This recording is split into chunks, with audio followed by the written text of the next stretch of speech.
hello, hello, and welcome. Welcome to Ability Path's 30th annual Authors Luncheon, and this is called Cocktail Style. Are we into that? Are we into, yes. Yeah, I don't think some people are into it, but many of us are. Many of us are. I'm Maureen Langan, and I am your host for the evening, and I'm very excited to be here at the Asha, it has to rhyme with Bagash, Magash, the overalls, remember that? Ashman Family JCC, everybody. So it's really nice to be here. We are going to have such a fantastic night. I want to welcome everybody here in the audience. Give yourselves a round of applause. Come on, let's hear you. This is a big night. That's not good enough. I want to hear some great energy. This is what we're talking, yes, that's what we're talking about. And those of you at home dressed from the waist up, we welcome you. We welcome all of you. It's nice to have you here. We have done this event. We have done this in person, indoors. We have done this last year virtually, and now this year it's a hybrid. So we are like the electric cars of cocktail parties. That's pretty cool, pretty cool. So this is my 4th year hosting this event, and I love this event. Thank you. Oh, look it, thank you. Oh, wow. I do that on cue when they do it for me, you know. He's staring at me like I'm abstract art. Here's the deal. It's my 4th year, and 4 years ago, Paula Rini, who is on the planning committee and who is a fantastic artist, asked me if I'd have any interest in being part of this organization. I said, are you kidding me? I love this organization. I love it. I love what you do. I love who you are. I love that you have organizations. The organization will help children in pre-K with those with all abilities, mixing and mingling, so it's just normal to be amongst each other. I love that you help adults with independent living. And I've learned a lot. I learned a lot of awareness by being part of this organization, because I was at Trader Joe's because I like affordable treats and wine. And yes, that's the belly. You can, it's fine. So I was there, and there was a man with Down syndrome, a young man stocking shelves. And his name is Mylan. And he was telling me that he takes 2 buses and walks quite a stretch to get to his part-time job. And I said to him, holy moly, Mylan, who helps you do this? Because who helps me? No one. I'm a grown man. And I went, you are. I didn't really say that. Some other person said that. But you know, like, I was like, wow, you are a grown man.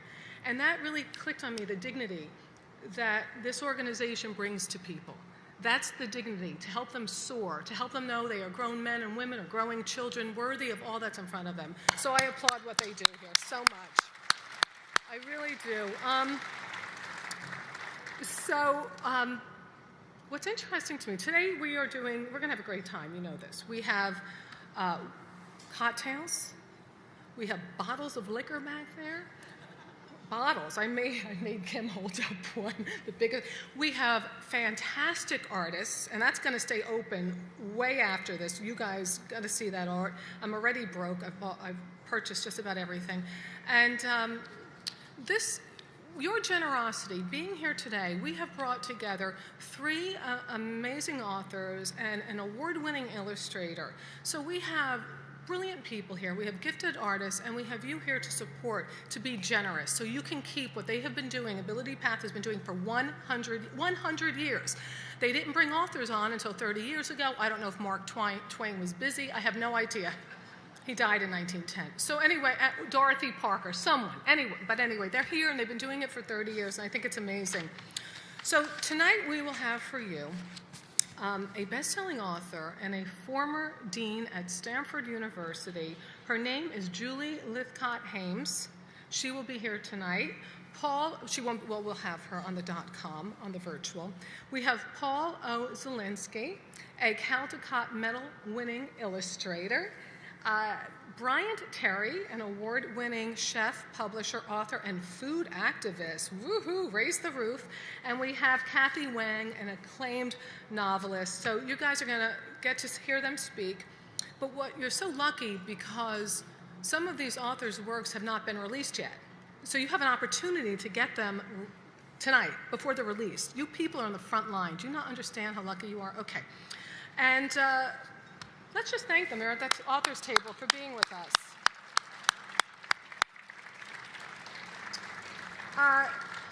We want to thank our generous friends at Hickleby's. You can purchase books of all of the authors or any book that you want, and a portion of your purchase will benefit Ability Path. So what you need to do is go to abilitypath.org/bookstore. You enter the code AbilityPath, and through Wednesday, October 20th, some of the proceeds of that will go to Ability Path. How do I do that, Maureen? abilitypath.org/bookstore and enter the code AbilityPath. For those of you at home, this is important. This is important for those of you at home.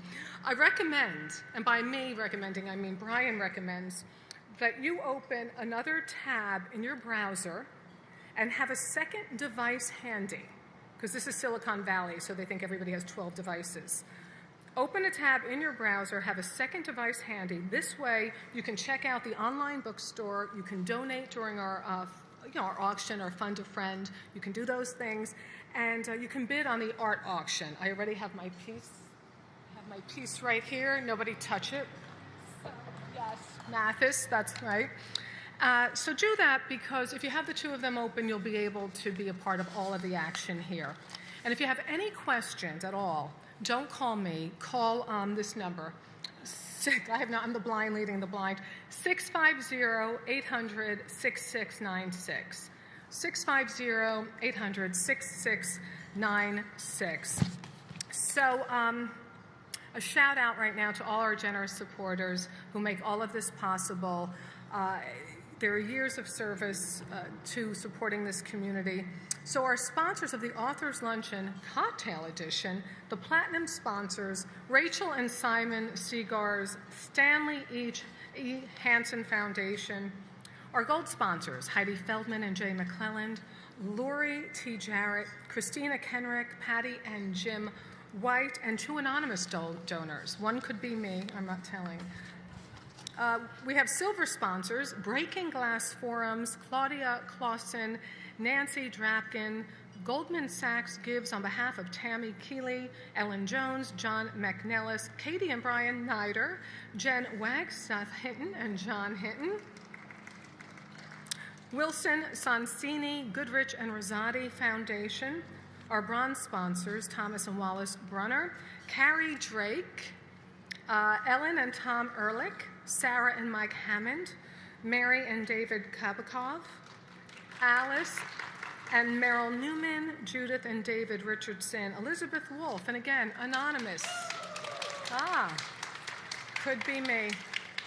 Again, a big thank you to our book partner, Hickleby's, our in-kind donors and media sponsors, and thank all of you, because you're being here, you're supporting this, you're supporting respect, you're supporting dignity, and you're supporting all that Ability Path does. So I know you're going to give generously tonight because you make lives better. You really do. I really want you to clap for yourself. Really, come on, you guys are making this better. You're doing this. It's you.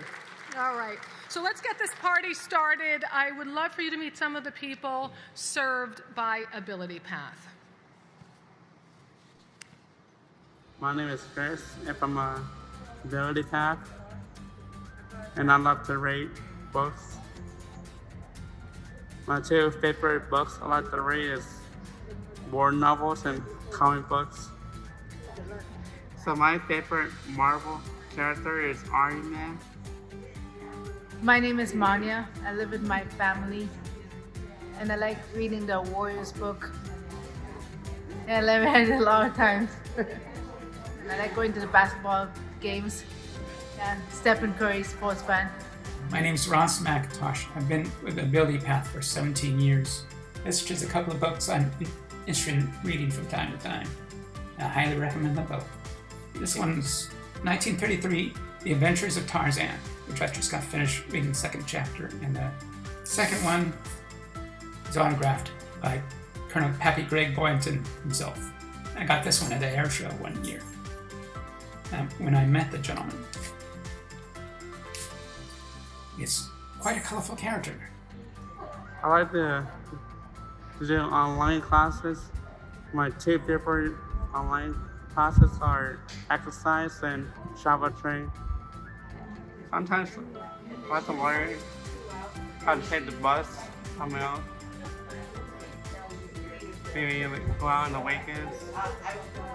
I like to get a job at the retail store and also working with customers. I like to be around with people. Yeah, I want to get work. I want to try to get into the Marriott, like do the dishes. Yeah, I like to be around people and help them if they need any help. And on Thursdays, I'm in person at the Mountain View Studios doing in-person classes like calisthenics and cooking.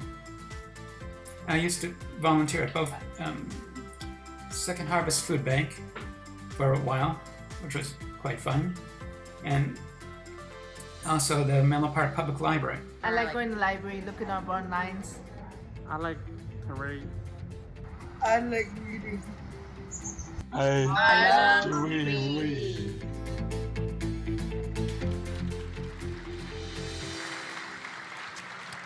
Terrific, right? Helping people.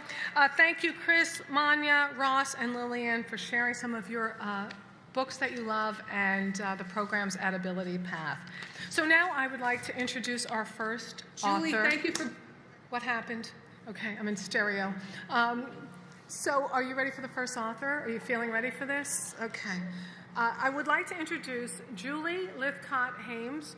Julie is a New York Times best-selling author of the anti-helicopter parenting manifesto, How to Raise an Adult. You know how don't go to your kids' meetings with the boss and ask why they didn't get a raise. Back off. This gave rise to her TED Talk, which was hugely successful, over 5 million views. Her second book is a critically acclaimed poetry prose memoir, Real America, and that details her life growing up Black and biracial in white spaces. Tonight, she will be discussing her book, Your Turn, How to Be an Adult. It's a groundbreakingly frank guide to being a grown-up, and if you've ever heard Julie speak, I don't think she can be anything but frank. She couldn't be with us here tonight, but I did have a chat with her on the .com, as my Irish mother calls it. So I hope you enjoy our chat. Julie, thank you for being with us tonight. Maureen, I wish I could be with you and everybody else involved with Ability Path in person. Unfortunately, I'm out of town, but what an honor it is to have been invited to join for this special anniversary year in particular. Thank you. It's a good group, and we're glad you could be here. Your Turn, How to Be an Adult. Yeah. I was reading your book, fascinating stuff. You talk about there used to be basic markers, a basic checklist. You do this, you do that, you are an adult. So talk to me about some of those markers, what they were, and how and why they're different today. What are they today?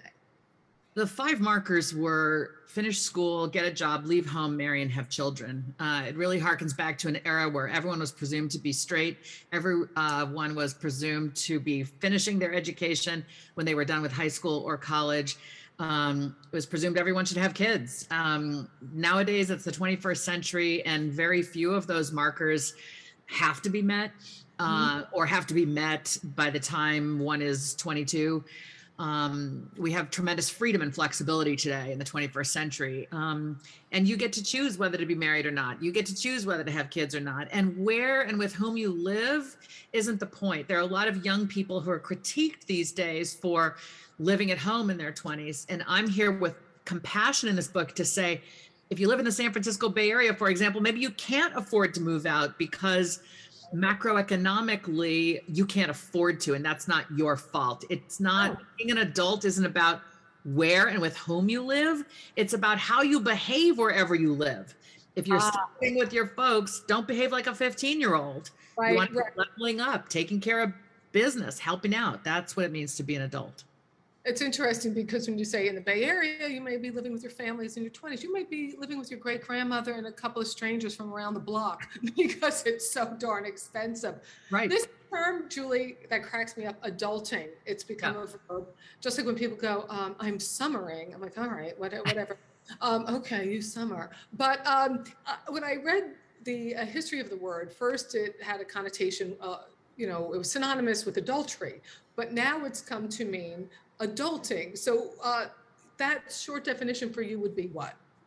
Well, millennials came up with this term, so I want to give all credit where it's due. They looked around and said, I don't know that I'm equipped to do this adulting thing. It looked hard, it looked scary, they felt that they weren't ready. And so this book is in response to that plaintive cry. I don't know how to, I don't want to. I'm here, older, farther down the path of life, saying, yes, it is scary, but it's also amazing to be in charge of yourself. And I think that's pretty much what adulting is, knowing when you get up in the morning, it's more or less on you to be responsible for your body, bills, belongings, etc. Whereas in childhood, you were more or less the responsibility of somebody else. So basically the tables have turned, and that's what it means to be an adult. But of course, it's so much more than body, bills, and belongings and the basics. It's this existential knowing it's my life. It's not someone else's life. I'm not here to be a dog on a leash, march down the path of life by my very well-intentioned family. I am capable of figuring out why I'm here, what I'm good at, what I love, what is it that I want out of my life, which I get to define and decide. It's knowing that this one precious life is yours, and it's being brave enough to ask yourself what you want that life to be about. So Julie, the angst comes, from what I'm hearing you say, from the fact that people they may not necessarily want to adhere to those markers, the traditional markers. They may want to, but the angst comes from in knowing that they have all these other choices and how to navigate that. Is that what you're saying? I think the tremendous amount of choice available to us as humans in the 21st century is anxiety producing, because almost literally everything feels possible. There are upsides to that, but also this anxiety about, okay, well, what do I choose? But also a number of young people, and this harkens back to my first book, have been raised with sort of a lockstep plan, with parents who've decided you have to be a this, you have to study that, this is what will please us, so this is what you need to do. And often they were overhelped and overmanaged in the course of following their parents' plans. And so they emerge out into the wide open landscape of adult life, and there is no longer a lockstep plan. And maybe they're not as familiar with how they put one foot in front of the other, or they take the next steps. I just realized I'm using very ableist language, how they are going to own their next set of plans and choices in life. And so if you've been micromanaged and overhandled, sort of treated as a dog on a leash in childhood, you're now off leash, and that can feel a little bewildering. I love that you are aware of the words and the effect that they have on people, and your inclusivity. I like that awareness that you have. Well, I appreciate that you noted that. And I'll say that this book purports to be about a stage of life every single human goes through as long as they survive childhood. What I've done is I've got a lot of advice in here that's based on the choices and missteps I have made, the lessons I have learned. I've also pulled into my pages a broad set of humans from across the human experience who've got different identities from mine, different abilities, different life experiences. And it's my way of trying to say to each reader, I had us all in mind as I wrote this book for you, the individual, about a life stage we all go through. I'm hoping that every reader has that feeling of, wow, she's taking into account people like me. And that's one of the things I loved about your book, is that you do highlight individuals. You tell their personal story. You talk about the hurdles they've had to overcome, whether it be a man who moves to Sweden, but his mother wants him in Silicon Valley. You talk about your own trajectory and leaving being a lawyer in a particular world and becoming a dean at Stanford and moving on to becoming a writer, a speaker, a mentor, and an activist. And all of this, it's moving toward being a full adult, owning who you fully are. There was one example, though, in there I wanted to talk to you about. It was a young man named Kyle, and I guess therapists would call him the parentified child. This young man lost his father young. His mother got addicted to drugs. His younger sister counted on him as he loved her. He had an opportunity to go to college. No money, but this great opportunity for him. And the guilt he felt, he seemed to me as somebody who needed less adulting and more childing, like So how does he fit into this concept of more, of adulting? I'm glad you have that compassion for Kyle. I do as well. Kyle shows up, I think, in chapter 2 out of 13 chapters. Kyle grew up in West Virginia. His mother was addicted to opioids. Yes, Kyle had to grow up a lot sooner than any of us would wish. I put stories like Kyle's and the other 2 that are there in the fending. This is a chapter called Tag Your It, the terror and joy of fending for yourself. I chose stories that illustrate what it sounds like when somebody is actually having to take care of business. And when somebody has had to earlier than would be ideal, boy, the clarity around that is really phenomenal. So I'm hoping they'll feel compassion for Kyle, but also be inspired by Kyle. Like, whoa, look what Kyle was capable of when Kyle was 15. I'm 25. I'm still not doing that. I want them to be inspired by someone else's journey, but also to see, hey, wait a minute, I am doing those things. I am able to cook a meal for my family. I am able to make my way through college. I am able to get a part-time job. I am, I want the reader to both be inspired and led further down the path of adulting, but also to be reassured. Look how much of it you might already be doing without realizing it. And that is so important for what we're doing with Ability Path, because you're talking about people with special needs, getting into their own home, taking responsibility, cooking for themselves. You have artists painting and achieving and feeling good about who they are as adults. I want to point out, given that here we are at Ability Path, there's a story that I pull, and I think it's in the fending section. It's actually taken from television. There's this show that I happen to love, The Good Doctor, where the main character, the protagonist, is a doctor who also is on the autism spectrum. And what we wrestle with as we watch him is, what he is capable of, what he wants, what others expect or want or don't expect from him.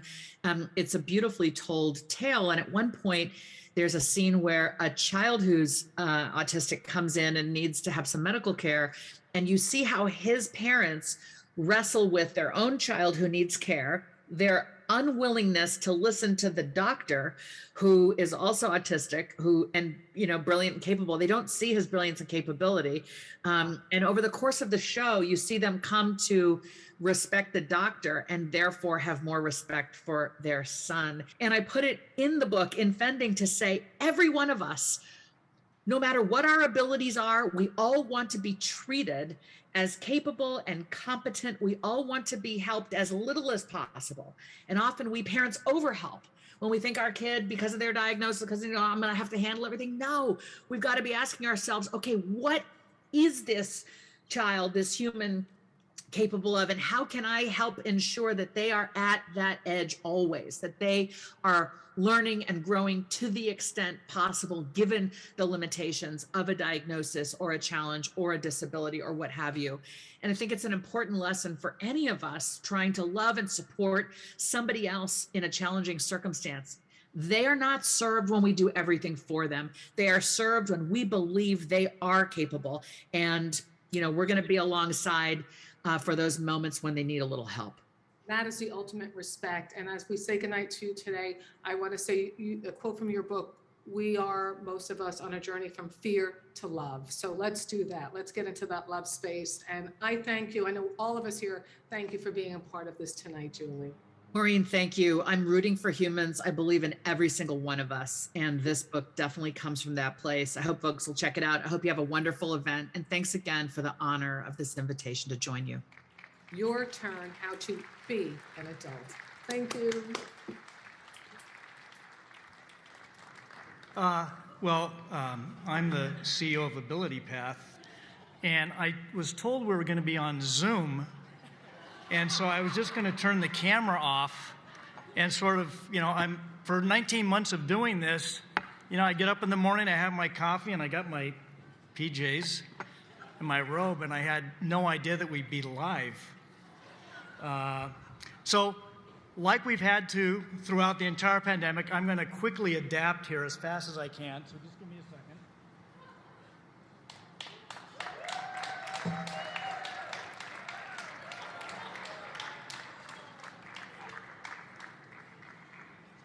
Like a real Zoom call.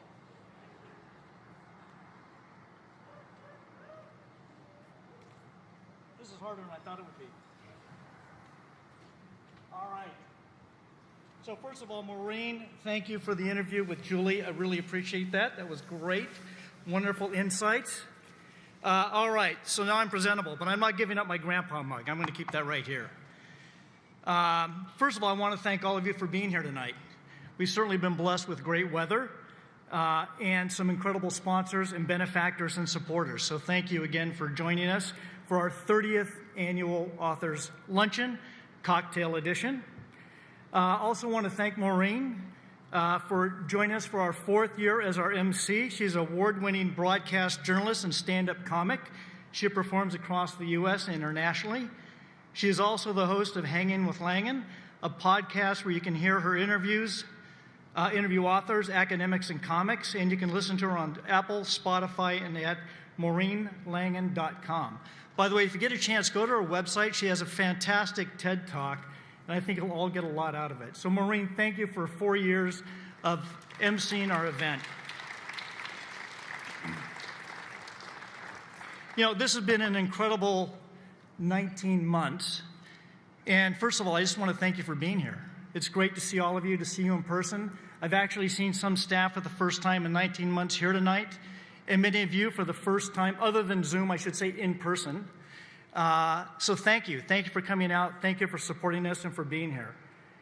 And, you know, we've been busy. We have not let the pandemic slow us down. And most importantly, I think that the individuals that do the direct care work have been incredibly resilient. You know, joking with my pajamas and my robe, the fact is they're juggling families at home, juggling work, and juggling the pandemic and the anxiety that creates. But what they've done in those 19 months has been nothing short of miraculous. They provided over 40,000 hours of speech, physical and occupational therapy, along with early intervention. More than 300 preschoolers have been served throughout the pandemic. They've been operating in person since June 15th of 2020. And before that, they created online classes so parents could have a break during the day and their kids could have an opportunity to see their friends, even though it was virtually. Over 1,500 families have received support and resources to help their children receive the developmental support that they need.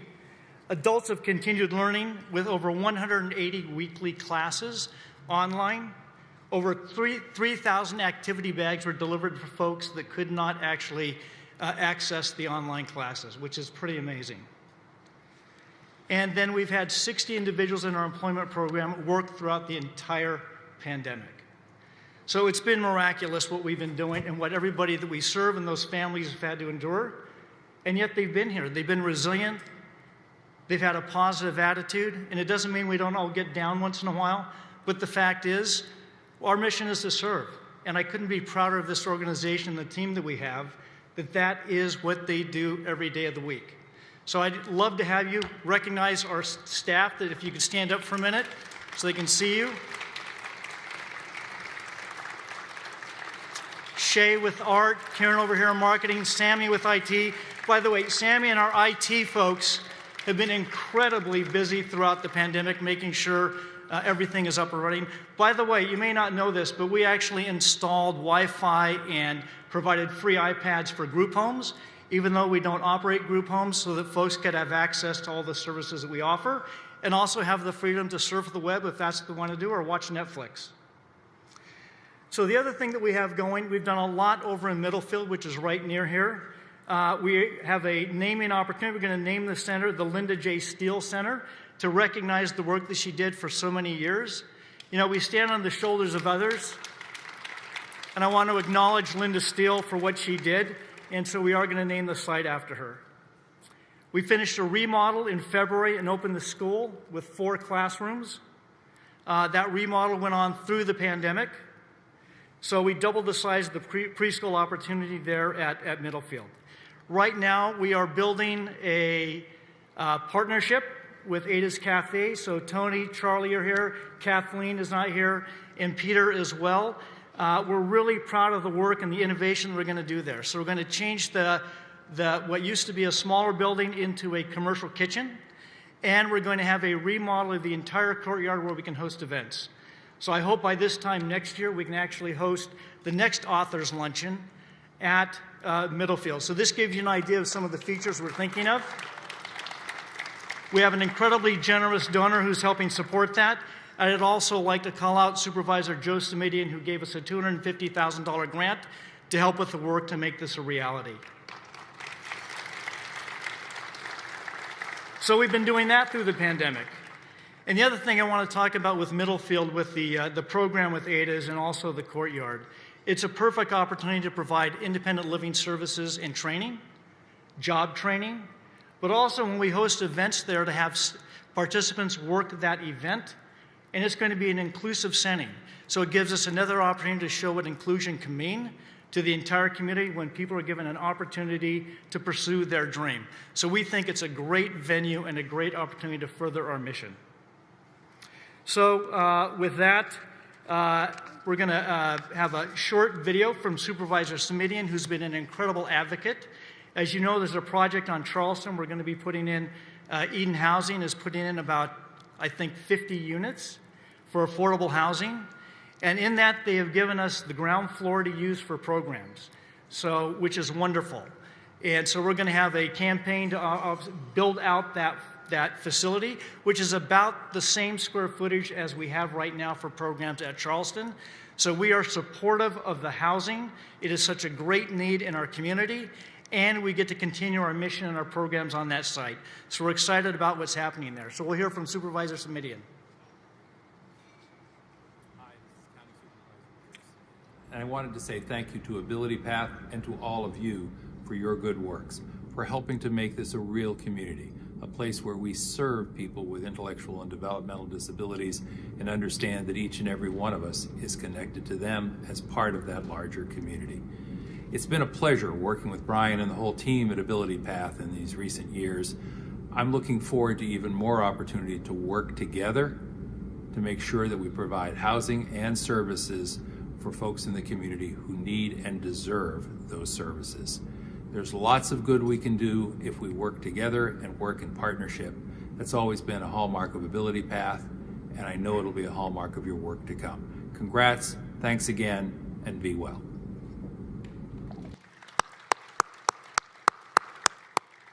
Again, I want to thank Supervisor Simidian. He has played a key role in supporting the developmental disability community for so many years. You may not realize it, but he does term out in 2022.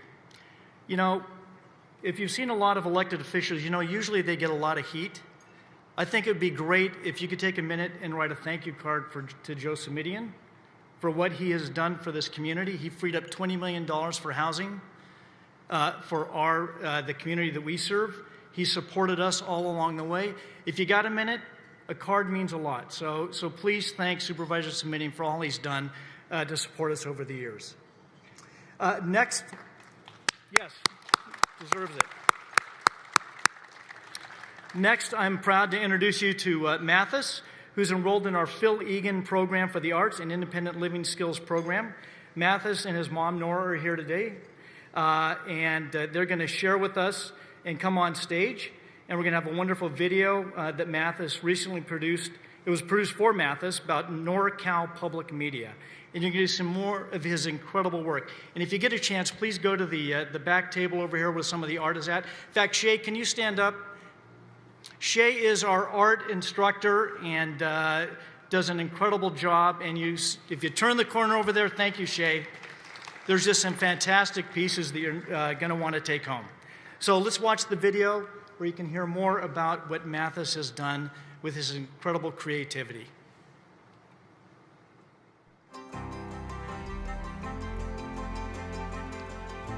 So I'm an artist that makes sculptures out of paper, clay, and foil.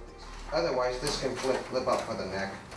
I've been doing all sorts of arts for as long as I can remember, and I started sculpting around since I was about 5 or so. Do you plan it ahead, or?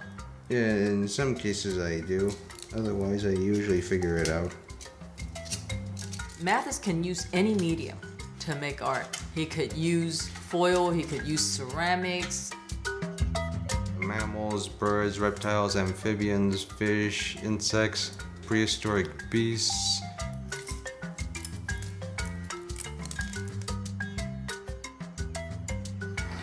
The elephant is made up of recycled paper materials such as cup holders and paper towel rolls. People see his artwork and they said it's funny. It has a lot of personality and it makes you happy. Usually it almost looks as if they're able to move on their own. Mathis is autistic, and I think sculpting is therapeutic for him.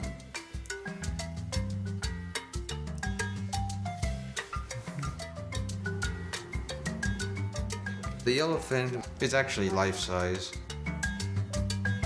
There are events where he would make animals in front of people and teach people how to do it, and the kids like it. They also wanted them to learn about protecting animals and conserving wildlife and learning how to recycle and stuff.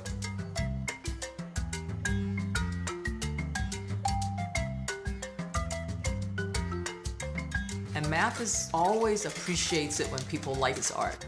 I think it feels nice.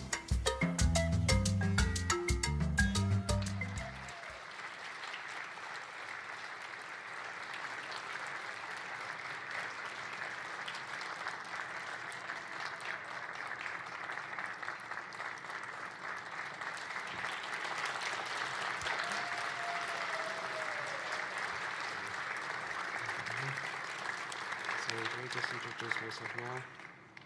Sure. All right, so my name is Mathis Lamb, and as you can see over there, I'm good at making all sorts of sculptures out of the materials. So Mathis and I want to thank everyone for having us here today. Mathis would feel more comfortable in a question and answer forum, so that's why I'm here to ask him some questions. So Mathis, you're an artist, and I think you talked a little bit earlier about what kind of artist you are. You want to say that again? All right, so yeah, I'm good at making animals like birds, insects, dinosaurs, and imaginary creatures out of paper, clay, and aluminum foil. So, so you have been with the Ability Path art program, right? So how long have you been in this program? 5 years. And what kind of activities have you been involved in? Let's see, I've been able to sell some of my pieces at art shows and art sales. And I was also the guest artist at the Children's Discovery Museum, where I helped teach kids how to make foil art. And recently, as you saw there, I made the life-size elephant for display at the Palo Alto Art Center. Okay.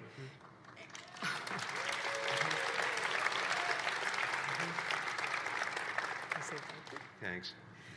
So how have you benefit from these activities? Let's see, it improves my my art, social, and teaching skills, and it also gives me self-confidence. Great, great. And I also understand you're in other programs under Ability Path. You have been in the Independent Living Skills program. Can you tell us what you have learned there? Okay, so I started to make my own appointments on a schedule, and I'm currently working on renewing my California ID. Great, great. And so do you participate in other clubs at Ability Path? Well, I also participate in the Sketch Club every Friday. Great. I think that's one of your favorite, right? I think so, yeah. All right. What is your dream job? Well, I help out with the animation at Disney Animation Studios. All right. Is there anything else you want to tell us today? As far as I can think of, I think that might be about it. All right. You want to thank everyone? Yeah, thanks. All right, thank you very much.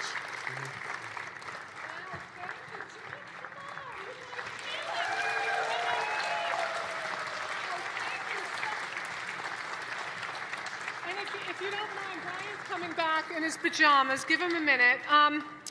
Mathis made this, and this is my purchase today, so none of you can have it. But look at how much fun that is and gorgeous that is. All right, look at this. Fantastic. Thank you. And I have the gecko on my desk at the office, so fantastic stuff, Mathis. Thank you for sharing it with So us. talented. Okay. All right. What are we doing now? Well, I think Bryan? we're doing the Fund to Need, Fund to Future. Fund to future. It's the future. Yes. We want money We for want- the future. yes, that's what we're Bryan. doing. Yes. And our His head, goal- go ahead. Thank you for the cue. Yes. I said his head is Absolutely. still in the slumber party, but okay. Yeah. So we're going to raise some money. This is what we're going to do, Bryan. We're Yes. going to raise money. These We people are. are here. They've had notes that are in their face. Okay. I just need this back so I can tell you the different Our goal for levels. tonight, Maureen, What is is- to raise $100,000. Oh, I thought it was to keep the notes together. Okay. That's the secondary goal. Maybe that was one of the. That one's Anybody getting help us? away. Nobody's helping. You're all staring right. like we're abstract art. Nobody's helping. Got it. Can I have my paper back? It's very important to me. I'm codependent. All right. Thank you. So here's how you donate. Oh, how do you In donate? person, you Okay. raise your paddle or program. Yes. So you should have that. Does somebody want to start at $1 billion? Just raise your paddle. Does everybody have and when they have it up, please hold it up enough so we can. So you call have up that. It should be on your table. Yes. And then the staff will be looking, and they'll, when we have the amounts, they'll recognize your number and record that. And your credit card was provided at registration, or you have a donation envelope inside the program if you want to use that instead. Online guests can go to donate@abilitypath.org/bid and or pledge at abilitypath.org/pledge. Right. And we accept checks, donor advised funds, IRAs, stock gifts, automobiles, race boats, all sorts of things. We accept them Communion all. and bar mitzvah money, Bitcoin, cryptocurrency, monopoly money, all that fake stuff. I don't know what any of that is, but if you have it, give it to us. Okay. I don't know what, does anybody know what my accountant said? We're doing our taxes this year. He goes, Maureen, do you have any cryptocurrency? I go, I have no fake money. I don't even know what you're talking about. Thank you. I don't know what he was talking about. I have no idea what was happening. All right. Bryan, what do you think it looks like right now? Well, we're going to have the little old thermometer come up here, I think. Wow. So right now it's thermometering. So we have matching gifts already of $45,000 to kick us off. Wow. So we have matching gifts of 45. This is what has come in so far. So there we go. So we're Wow. already half the way there. Wow, who did that? That was really, you can match that yourselves. Don't be outdone by this person. No, don't let that happen. No, that's terrible what they're doing to you, making you look small. Just having fun with you guys, that's all. So where should we start? Why don't we start with a lot of money? How about this? I'm seeing a lot of wealthy people. I see a lot of really high-end bags. I see a little plastic surgery. I see a lot of money. I see an awful lot of money happening here. So do you think, I would love to start at $25,000. Do you think anybody has that, Bryan? Go for it. Here we go. $25,000. That's just blink twice, and I'll know you mean it. Blink twice. Yeah. Blink twice. I think I saw 5 people blinking. They I saw couldn't help it. Sahela rubbing her eye over there. Is that? That's almost a blink. We count that as a blink. All right, listen, why don't we start at $10,000? You want to start All at right. 10, everybody? Anybody 10. want 10? Do I hear 10? I hear 10. Do I feel 10? And we do have a $10,000 donation. So Frank Wow. Berry arrived early to personally drop off his check for $10,000. So he was here earlier, so Frank Berry has made a Wow, $10,000 Frank donation to Berry. the Fund to Future. God, he's the kind of guy you want to hang out with because he's going to treat for lunch. I want that guy. I want to hang Absolutely. out with him. Dinner, champagne. All right, 10,000. Okay, anybody else for 10,000? Oh my goodness, number 174. What is your name? Thank you, Jerry. Thank you, Thank Jerry. you. Thank you. Thank you. Thank you so much. That was so generous. Jerry, if Jerry did it, you can do it. That's how I feel. All right. So insane. Thank Jerry. That was so generous. Thank you so much. Okay, 7,500. Anybody want to do 7,500? 7,500. I feel it. I feel like somebody goes, yes, I would love that, Maureen. Do you feel that? I feel that. You know I what? feel that. I think my wife and I are going to donate $7,500. No. Yes. Bryan. Yes, 7,500. We're in. God. Absolutely. Wow. Wow. Where's your wife? Where's your beautiful bride? She's a Tahoe. She doesn't know I just did She's that. not here? Oh my. Let me tell you something. Had I known he had this much money, I would have been charging a lot more to MC this. You have no idea. Okay, $5,000. $5,000? Does anybody want to donate? This goes to people. This goes to children. 118 and 212 and 158. Hold it up, Thank please, you. because they're going to come to Thank see you, Jen. please. Thank you, Rachel. Oh, there's our buddy. Thank you. There she Thank is. you. 212. All right, very good. Did you guys all get the numbers, or do you need? Okay, very good. I wasn't a math major, but I'm trying to help. Okay. Thank you so much. Such generous people. Where are we? Are we back up to 25,000? Where are we, Brian? Where were we? Sure. Okay. So what number was that? Was that 25? What was that number? That was 5. Was that 5,000? That was 5,000. I think, oh, did I miss anybody at 5,000? Did I see anybody in the back? Did I see anybody? Oh, look at them. They're looking down. Okay. Do you want to do 2,500? 2,500. 2,500, ladies and gentlemen. 2,500. You put children in. Look at this. Wow. They can't believe it.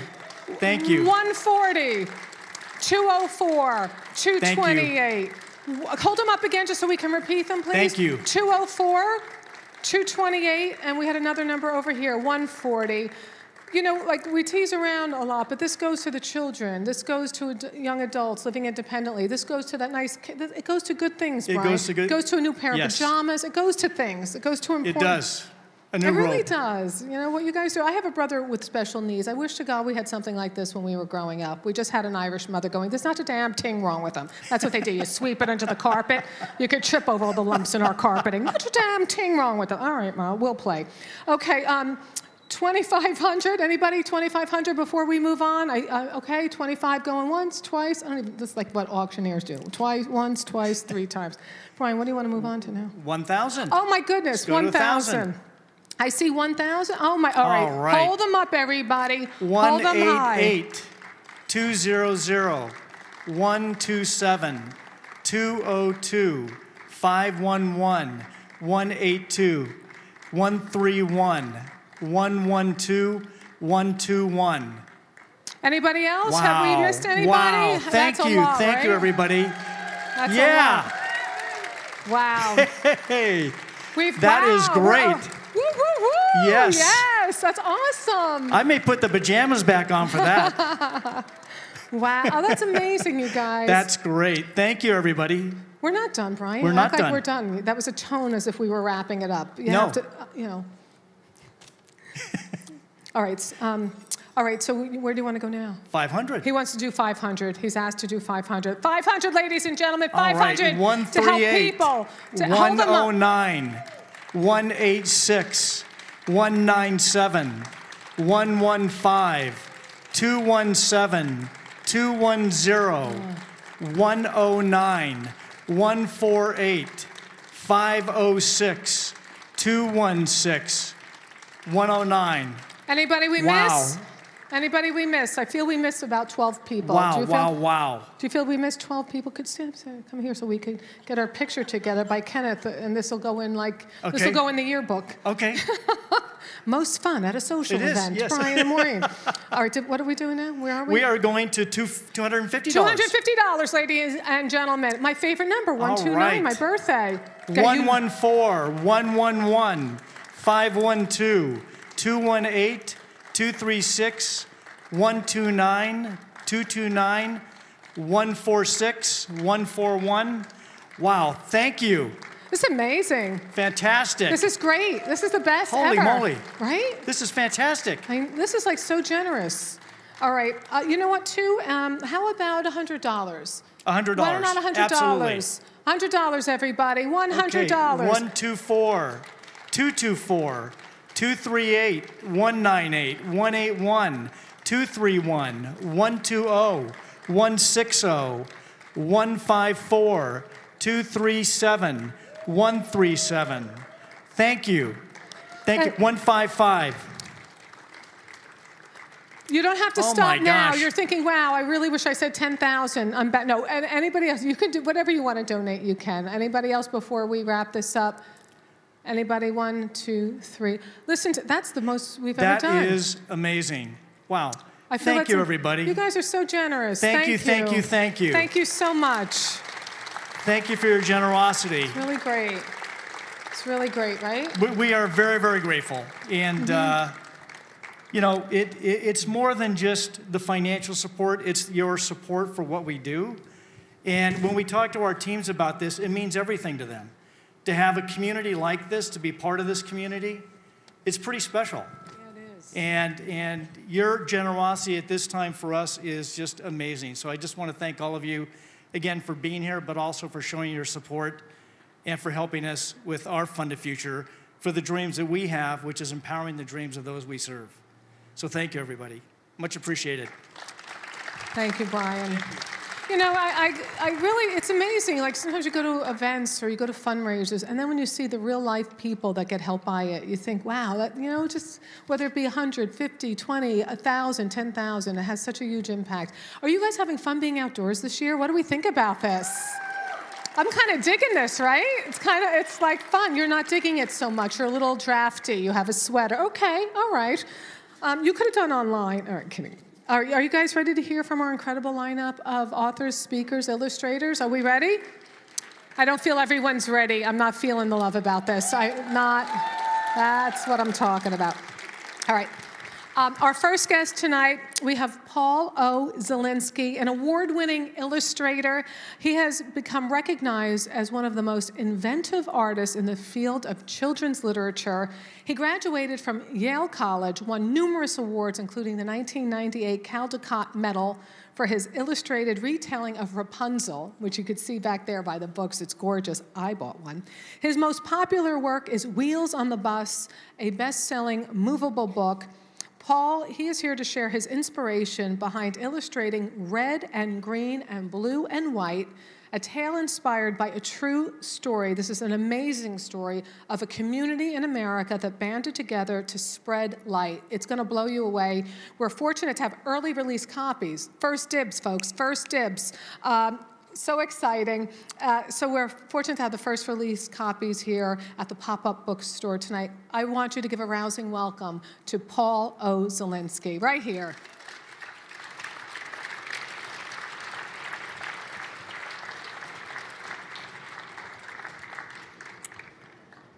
Thank you, Maureen, and thanks to Ability Path and Hickleby Books for bringing me here, and props to you all for coming and for what you're doing. What a great event and what a great organization. I am so impressed. Now, so I'm going to be talking about my new book, Red and Green and Blue and White, but first, a little background for those of you who don't know me, because although I was born and raised in a Chicago suburb and later moved to New York, I come from the Bay Area. And this photo album page should prove it. It says, fall 1960, our house on Yale Street, Kensington, California. My mother wrote this, even though it was actually Yale Avenue, and that is me. I did the first half of second grade there near Berkeley. As it turned out, the curriculum was a whole year ahead of what I went back to in Illinois. So a month after returning to the Midwest, I was suddenly bumped up from second to third grade. And one result was that for the rest of my primary education, I was shorter than my classmates by an even bigger margin, and even more socially out of sync. And if I hadn't skipped a grade, maybe I would have been able to grow emotionally somewhere past the level of an 8-year-old. But, well, you know, as it happens, the most important hallmark of a good children's book creator is access to that inner child, which is pretty close to saying stunted emotional development. So clearly, I owe my whole career in children's books to my California roots, and also that I didn't read Julie Lythcott-Haims' book. So now I'll skip over a few years, and I become a children's book illustrator, and I illustrate many books, and some of them I write, but not this one. Even when they're famous, I'm not usually known for them, but sometimes I am. And a number of them have won awards, like this silver Caldecott honor that's not on this book, or the gold Caldecott medal that's not on this book. But here's a detail from that. This is oil on paper, and this is gouache and watercolor on paper, and this is watercolor and computer printout on paper, and this is Photoshop on TIFF. So you can see I'm kind of all over the place in terms of style and medium. And so I don't know what it was that led the editor, Arthur Levine, to ask me to take on this manuscript. But Arthur Levine is the editor and the publisher, too. He founded Levine Corrido just 2 years ago. after leaving Scholastic Books, where he had been the editor responsible for some moderately successful children's books, such as the Harry Potter series. So you really can't fault Arthur's judgment. So, Red and Green and Blue and White, a first picture book by author Lee Wind. I want to talk about how this story challenged me, and I want to take one illustration and lead you through its entire history, which I think could be fun. So first, as always, comes the text, which is this. This is Lee's manuscript, and his story was loosely based on this real incident. One night in December 1993 in Billings, Montana, someone hurled a brick through a window that had a menorah in it. It was the bedroom of a boy named Isaac, and later his classmate Teresa, who was Christian, had the idea to tape a picture of a menorah up in her window in support. And this became a thing. And within weeks, thousands of Billings residents, thousands, had put pictures of menorahs up in their windows. It's a wonderful bit of history, and I vaguely remembered reading about it. So in Lee's story, Teresa is an artist, and Isaac writes poetry. And you can see some of the lines of it in this slide. And off to the left, if you look maybe at the thumbnails, you might be able to see that the poetry keeps popping back in through the story. And when you read it out loud, it feels like a refrain of a song. But in the manuscript, when there are pictures, when there are pictures in the manuscript, what do you do when those refrains kick in? Because they don't advance the story, they comment on it. So should we see a child's writing on paper or a picture of what's in the poem? And everything I thought of seemed awful. Now, I belong to a social group of children's book writers and illustrators that meets every month, and I brought this problem up to them.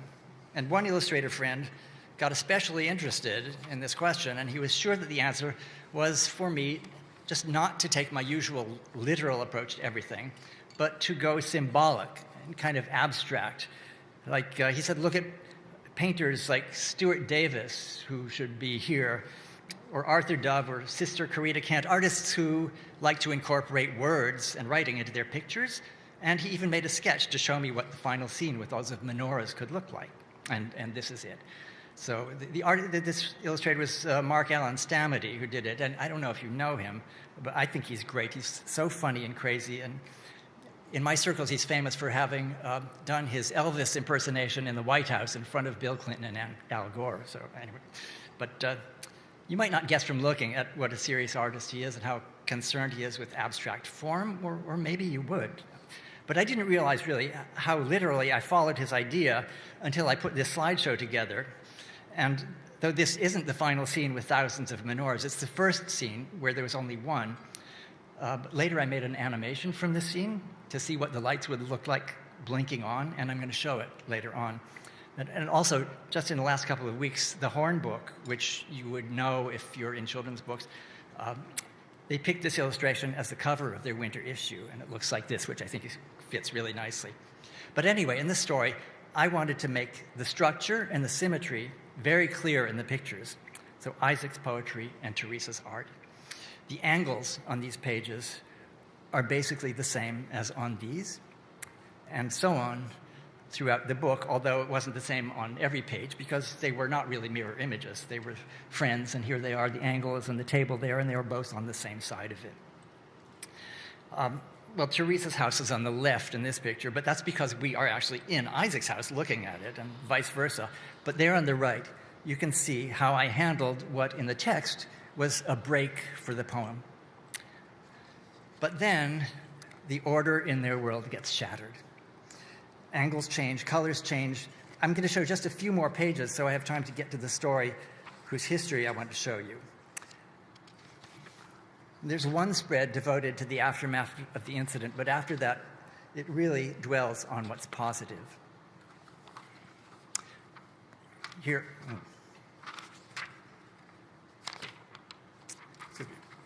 and I have stapled my pages together in the wrong order.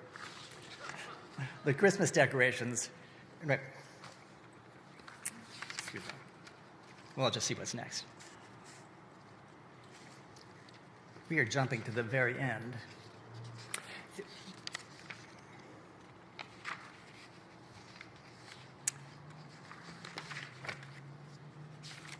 Excuse me one second.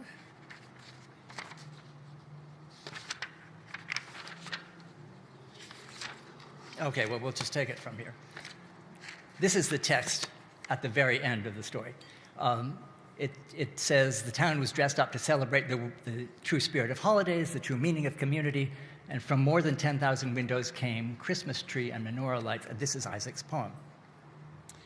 And so I thought what we have here in the book is going to have to be like a 1-2 punch. We'll come to the part where it talks about the windows, and you'll see a scene with just the windows. But then after that, we'll turn the page, and there might be an even more impressive climax, which is the poem. So what to make the picture of the windows look like? So I thought about Mark's drawing, and I drew my own picture, which was the same kind of scene, but with a fisheye lens. And then this is paper on pencil. I just I scanned it, put it in Photoshop, and I took out the messy parts and put some other ones in fake pencil with Photoshop. And then I started adding color. I wanted it to be sunset and not nighttime so that it would kind of go smoothly from the page before to the page after, and adding some color to look like, what would it look like with the type in there, without the type, with the type? Doesn't look good. I smushed the picture down to fit, and then added more color and more color. And the Christmas lights, though they were a little bit too dominant, maybe that blue should come out. And at this point, I started feeling insecure, and I wanted the advice of some other artist. So it happened at this point, at this day, I think, we were visiting my grandson and his mother's in Rhode Island, and I was lucky enough to get my friend Barbara McClintock to come down and visit. Barbara is an incredible illustrator, and if you don't know her books, you really should. So I showed her this dummy, and Barbara is, actually I should say, she was here to visit us, but I think what she really was here to visit was to get a view of my grandson, because he's quite a character.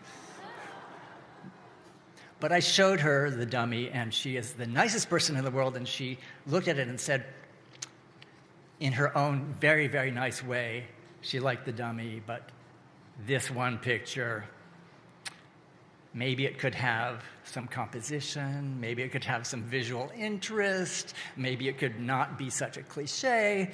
This is not the way she said it, but this is what I picked up, and you know what? She was right.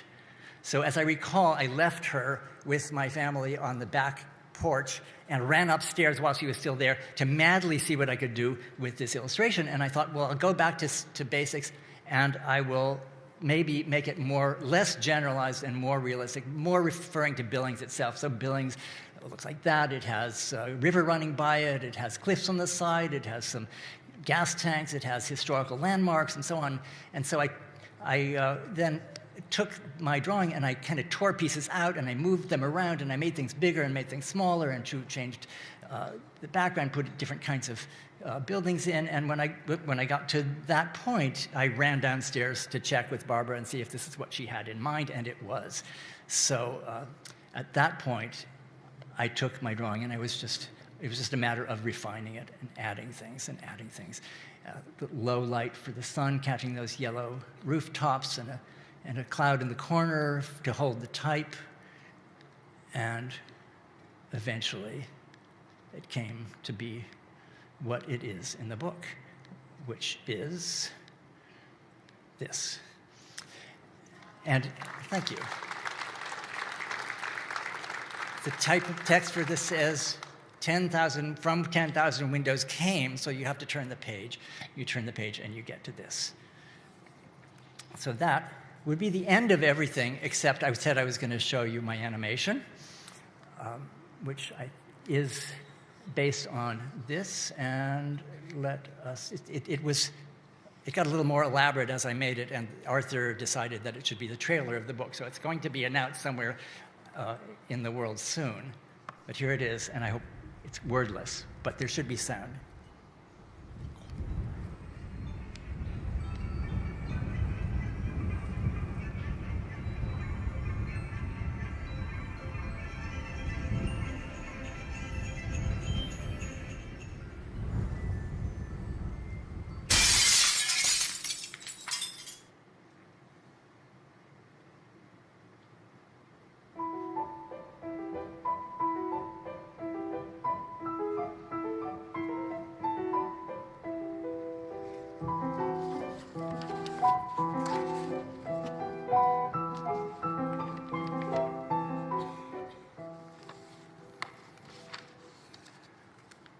that would be it.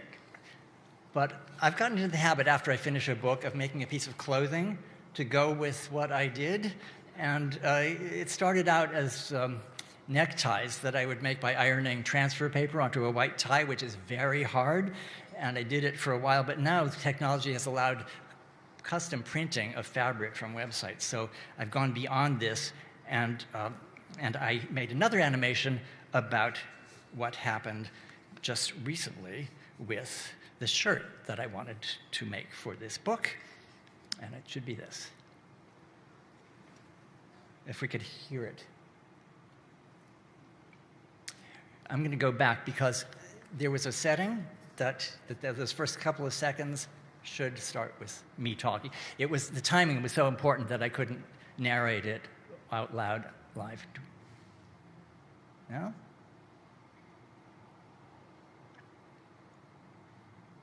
Should we try one more time?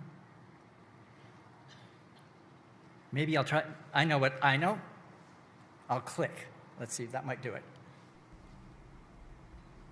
This is the creation story of my red and green and blue and white shirt. Community solidarity is a big theme of Lee Wynn's book, so I turned it into a plaid and uploaded it to spoonflower.com in North Carolina to print on fabric and ship to Hong Kong, where a tailor has my shirt measurements. So I was expecting this, but nope. Turns out Germany was where they printed it, so to go from there to Hong Kong, it flew to Paris, and you'd think then it would fly to Hong Kong, right? No.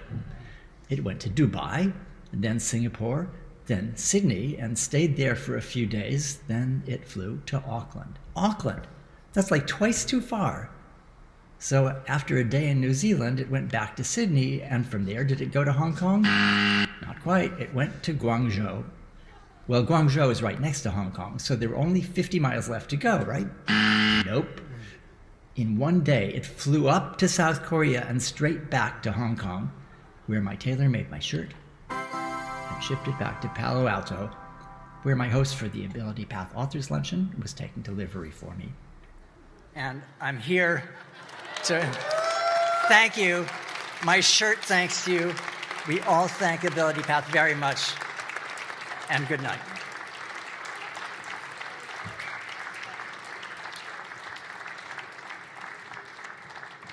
Paul, he's a fashion plate and an illustrator. He does it all. Give it up for Paul. That was great. And what a great story of solidarity in Billings. I love it. Okay, our next author, Bryant Terry, an award-winning chef, educator, author, renowned for his activism to create a healthy, just, and sustainable food system. He is the chef in residence at the Museum of the African Diaspora in San Francisco and has won a James Beard and NAACP Image Award. San Francisco Magazine has included him among 11 smartest people in the Bay food scene. Vegetable Kingdom, Bryant's fifth book, was named one of the best cookbooks of 2020 by The New Yorker, The Washington Post, Vogue, San Francisco Chronicle, Forbes, Food and Wine, Delicious, and others. We're grateful to have the pre-release copies of his forthcoming collection of recipes, art, stories entitled Black Food, which he will be discussing tonight. Ladies and gentlemen, Bryant Terry.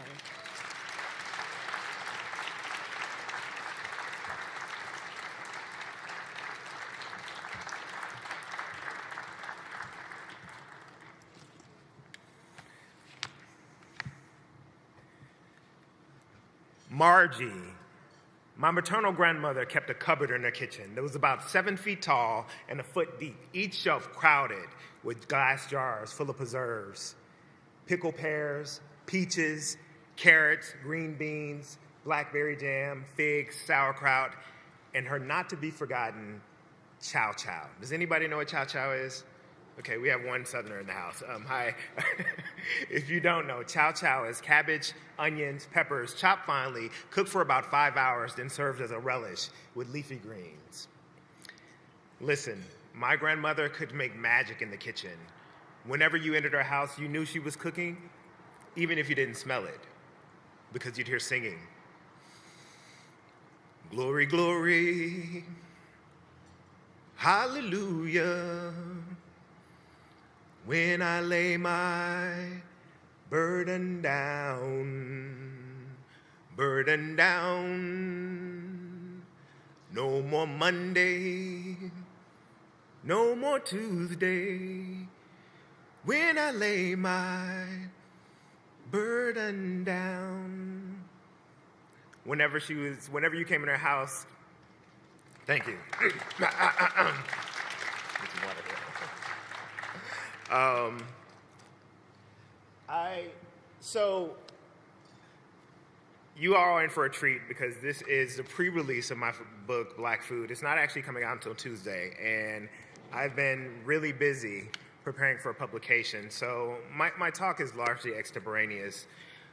Before I talk about the book, I think it's important for me to talk about who I am and where I come from. And the reason that I started with that story, that memory of my grandparents, is because I think it's important for me to acknowledge that all the work that I do is standing on the shoulders of my ancestors. And so many of the lessons that I've been imparting for the past 2 decades, I learned from my grandparents, whether it's the importance of growing our own food if we have the ability to, at home, in community gardens and urban farms, or consuming lots of dark leafy greens like collards, mustards, turnips, kale, dandelions, and others, or simply sharing meals with family, friends, and community.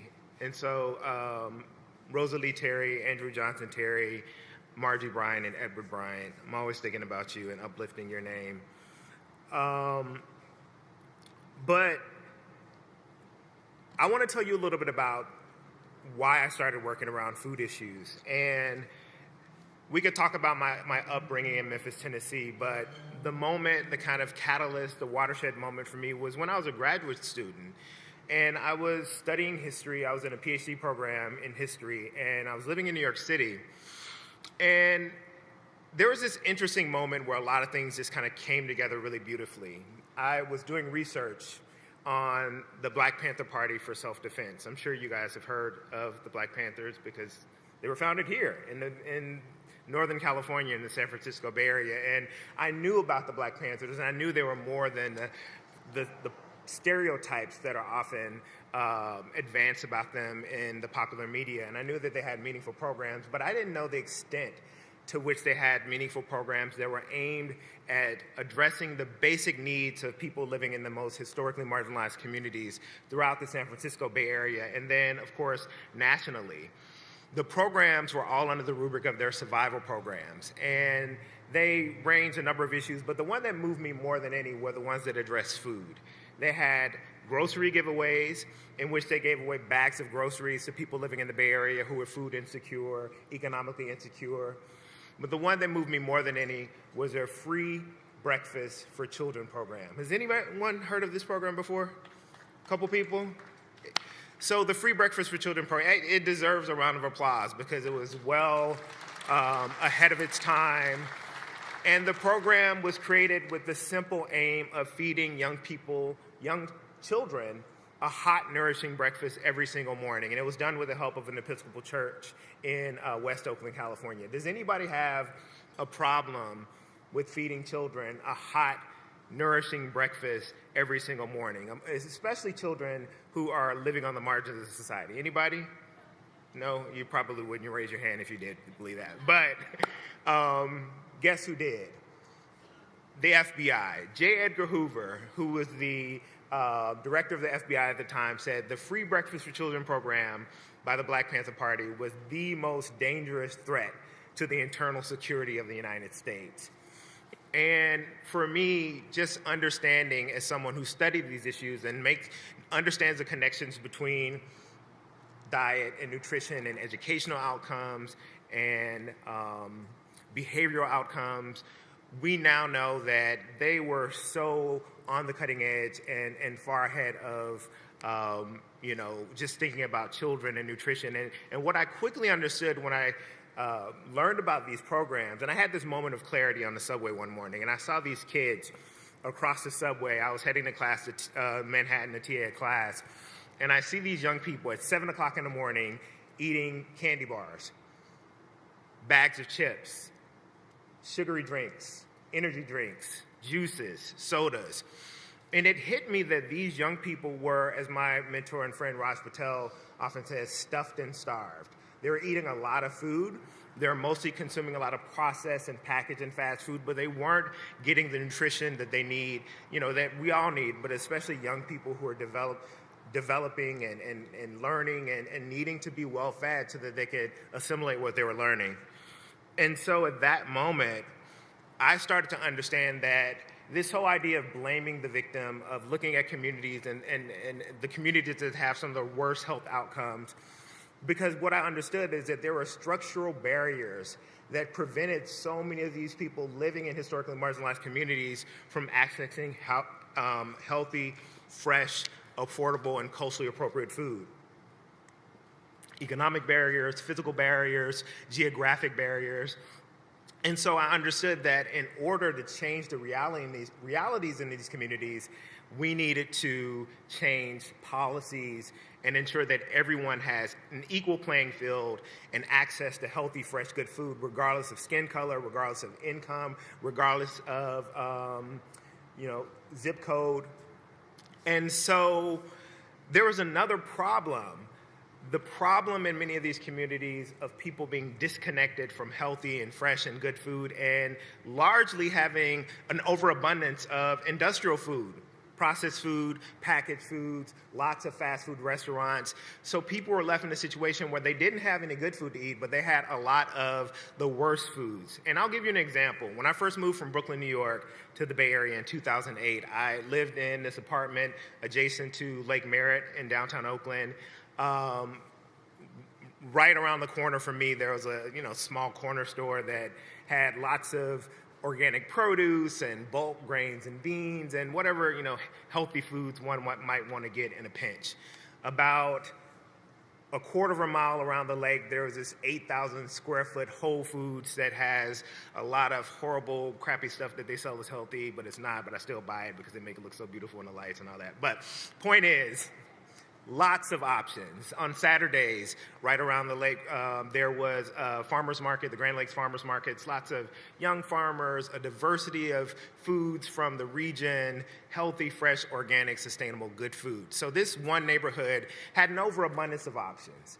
But if you were to go about 10 minutes in the opposite direction of the Whole Foods, you'd be in a community called West Oakland, California, the community where the Black Panthers actually were founded in the late 1960s. And in this community, they did a study that year, and there were 53 corner stores and liquor stores in this community. How many supermarkets do you think West Oakland had in 2008 with 53 corner stores and liquor stores? Any guesses? Not one single supermarket. Now, I'm very clear that corporate-owned supermarkets aren't the cornerstone to food security, but I think that every community deserves a full-service supermarket, because I don't know if most of us are growing olives in the city and going to be pressing our own olive oil. So just for staples and things like that. But here's the thing: to add injury to insult, the corner stores and liquor stores in these communities upon which many of the denizens have to rely for their food needs to be met, the prices of the same items in these communities are double that of the prices in more affluent communities. But we know that most of the items in these stores are processed, packaged, lots of alcohol and tobacco, and foods that are high in salt, high in fat, high in sugar, and low in the desirable nutrients that we all need. And so since then, my mission has been to use my platform to help transform people's habits and attitudes and politics regarding food, and encourage us to think about ways that we can all transform our food system, because our food system is broken and the people on the margins feel it the most, but we all are missing out because of our industrialized runaway food system. Is anybody feeling me on that? Do you guys know about this? Come on, we're in Palo Alto. I know you guys know about food systems. You probably go to Chez Panisse every other day. I know you guys.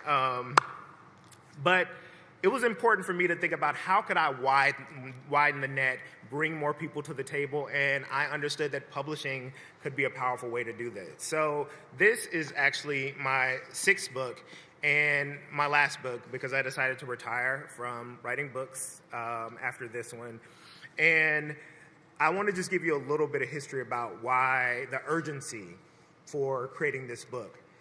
I actually have been thinking about this book since 2015, when Linda Harrison, the former executive director of MOAD, the Museum of the African Diaspora in San Francisco, invited me to be the inaugural chef in residence. And we co-created this program in order to use this small but mighty museum in San Francisco with a rapidly, most of you know that San Francisco has a rapidly dwindling population of Black people. Over the past decade or so, the percentage has gone from maybe a little over 13 to 14% to around 3%.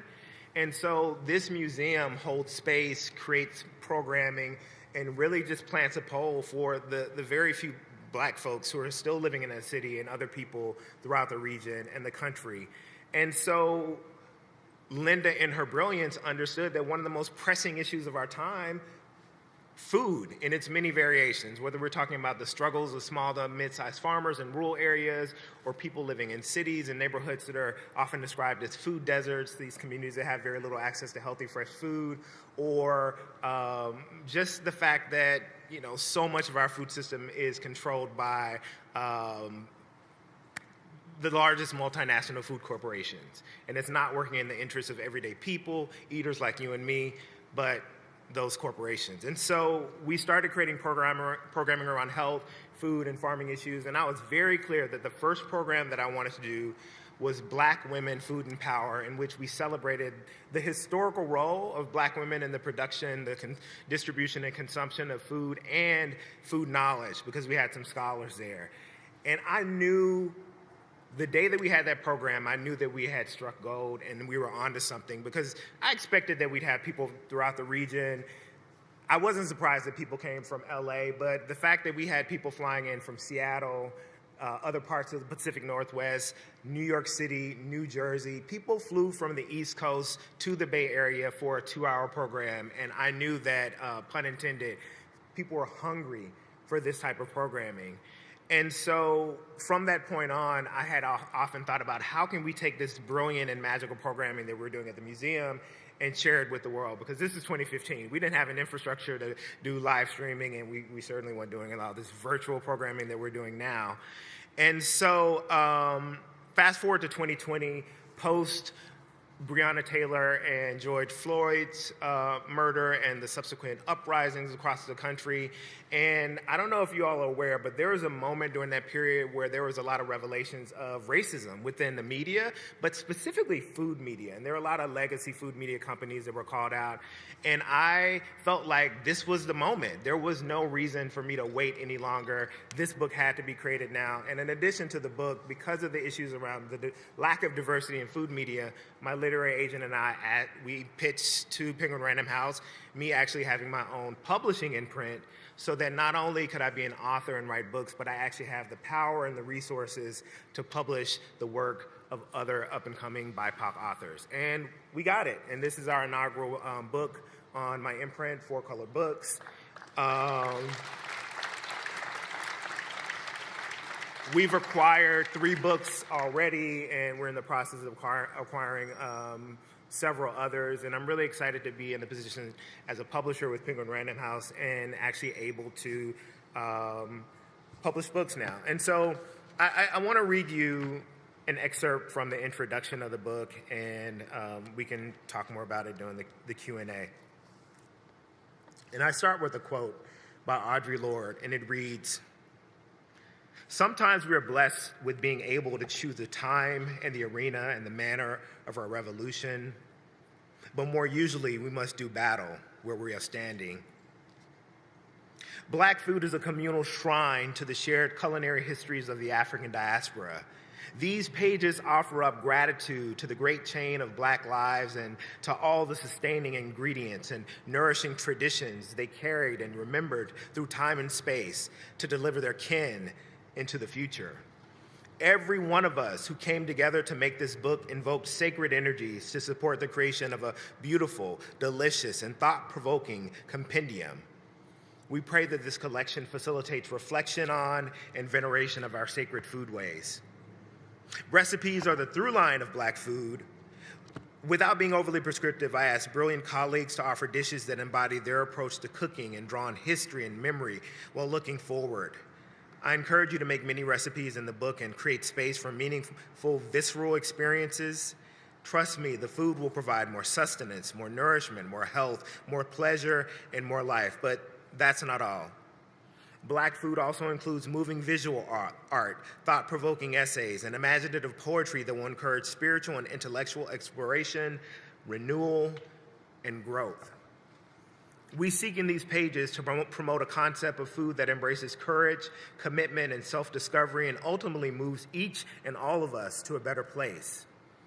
In my graduate school advisor, Robin D.G. Kelly's 1994 essay collection, Imagining Home, Class, Culture, and Nationalism in the African Diaspora, I discovered a profound rumination by the late South African scholar activist Bernard Magobane. Diasporic consciousness arose from, quote, a determined effort on the part of Black people to rediscover their shrines from the wreckage of history, end quote.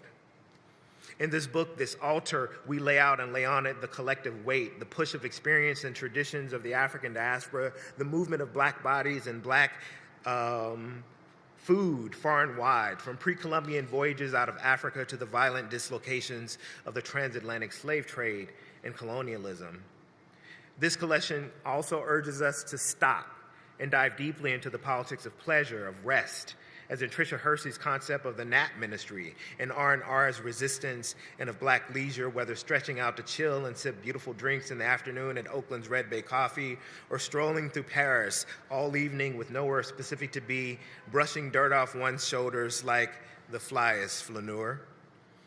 We subscribe to the philosophies of Toni Morrison, a joyful warrior wielding her quill and freedom dreaming, insisting we shut out the nightmarish distractions of racism. We let Morrison show us how, with a fresh pair of eyes, we can perceive a world full of love, light, peace, pleasure, and rewards previously denied. We are grateful for Sarah Ladipo Manika's remembrance, jolloffing with Toni Morrison, and for Penguin Random House editor Portia Burke's wealth of wisdom and experience, whether in guiding the 35th anniversary reissue of Toni Morrison's groundbreaking Black Book, a major inspiration for the volume before you, or the reissue of the autobiography of Malcolm X.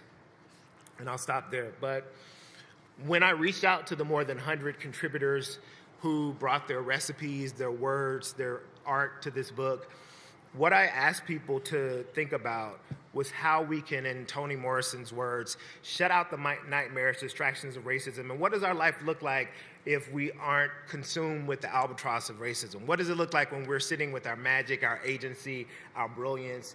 And that's what everyone brought to this book. And I wanted this to be a conversation among the different people throughout the African continent, the Caribbean, the American South, wherever Black people, people of African descent have traveled, and for this to be a riveting conversation about the brilliance and magic of our food historically and in this contemporary moment, and everyone delivered. So I want to thank Bryan and Ability Path for having me. I want to thank you all for being here. I think this work is vitally important, and I look forward to talking to you more when we have a Q&A section. Thank you.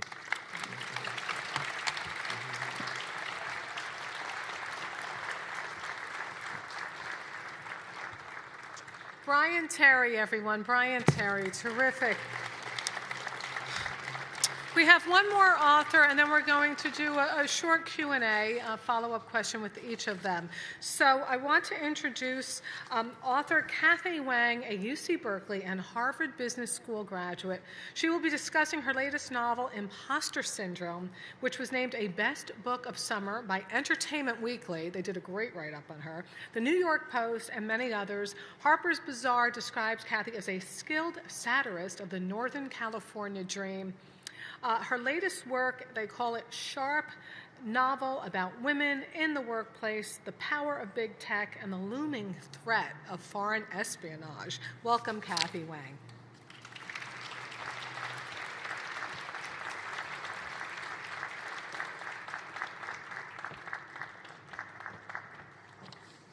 Hi. I can't believe I have to go after the food genius, professional singer, and illustrator icon, like fashion designer, but thank you for having me. I'm excited to introduce my novel Imposter Syndrome to you today. Thank you so much for being here. So the concept for my novel Imposter Syndrome is simple. It asks the question, What if one of the world's most powerful female technology executives was in fact a foreign spy? And the spy in my novel is a woman named Julia Lerner. Julia is the COO of Tangerine, an internet giant you might equate to Facebook or Google. And what the book explores then is what happens when Julia is asked to put her job and position in danger in order to fulfill the increasing requests from the motherland. Because by this point, she's made herself a really incredible life in the United States. She has a very nice mansion in Atherton, a handsome husband. So does she put that all at risk and show complete loyalty and obey orders, or try to wrest back some control from her handlers? And the basic outlines of this story popped in my head one day when I was driving back from Santa Cruz with my kids. And at the time, I was already about 90% of my way into a manuscript that I planned to deliver to my editor. And I was really determined to finish my existing work, because I think it's a very common experience with authors that you'll be like partially into a work and then something else sounds better and easier, so you want to give up and do that. So I was like, no, I'm going to finish my existing manuscript. So I put it out of my head, but then by the end of the week, I was totally obsessed, so finally I scrapped my manuscript and started on this one. And that became Imposter Syndrome. So Imposter Syndrome is my second book, and with that, I wanted to change topics a little and just share a little bit about my own path to becoming a writer.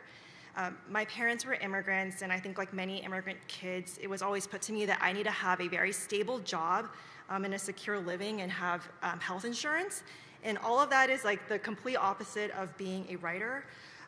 So instead I worked, and in fact I still work in a corporate job in Silicon Valley. But in 2015, when my first child was born, I was a little bit depressed, and well, quite depressed actually. And I wanted to do something different in my life. So I thought, okay, well maybe I'll try to get a writing degree. So I looked up a few programs around here, and they all required letters of recommendations from English professors and other writers. And embarrassingly enough, like both my degrees are in business, so I knew like probably like 50 McKinsey consultants, but 0 people in the arts. So I couldn't do that. So instead, I tried to write a novel. So I wrote a manuscript. I tried to get an agent with it, because to get like traditionally published with a publishing house, you need to have an agent. And then I wrote about 50 cold call letters to various agents to try to get one to assign me on as a client. Only one responded. And then 6 months later, after she had read my manuscript, she sent back this note that said, you know, I need to sell books that have plots, and yours does not have a plot. And so, you know, I tell the story only to share that truly the entire path to publication is filled with, it's paved with embarrassment and shame, and I hope some of my writers can back me up on that. You know, and even though as a kid, I had always loved reading, for a long time, for like 3 decades, I never wrote a word, because I always assumed that the process of both writing and publication would be really embarrassing and shameful. And over the years, I realized that a lot of people suffer from that fear. And not only that, I realized that there's a big difference between, like a cultural difference, I guess, between how I was raised and a lot of other Americans. Because in Asian culture, I think shame is just part of it. Like your parents always assume that you have something that you should be ashamed of at any given moment. But in America, I feel that shame is a dirty word. Like, you know, I'm always really interested in what people are ashamed of, because I think it tells you so much about people, but it's definitely like a conversation killer at like parties and stuff. So, but I think it's a disservice, right? Because we all have shame. It's natural, and shame in many ways can be good, and it can guide us, and it can make us productive. You know, I've thought a lot over the last few years about this. You know, the companies that we believe are immoral and the politicians who shock us, a lot of their activities are actually shameless. Like, they don't possess shame. And you know, once I really understood that, and understood that it was natural for me to have shame, it was very freeing. I felt less scared about being a failure in general. So I wrote another manuscript. I tried to get another agent. The process was again excruciating, but you know, eventually I did get an agent, and I got published for the first time, and then I got published again, which is this book, Imposter Syndrome. And again, I just have to emphasize one more time, like the process of writing continues to be humiliating. I mean, if you've ever read a bad Amazon review of a book, like there are people on the other side of that, right? Like that's the life. But you know, I've realized that all I can do is just move on and continue because it never stops in life. But you know, as Julie said in the beginning of the program, life is so short and precious. Shame is a natural thing. It is part of me, and it inspires me and moves me to be more productive. And if you have a creative dream, I am rooting for you. If you have ever felt shame, I am rooting for you. And I'm sure many other people are too. Thank you for having me here tonight.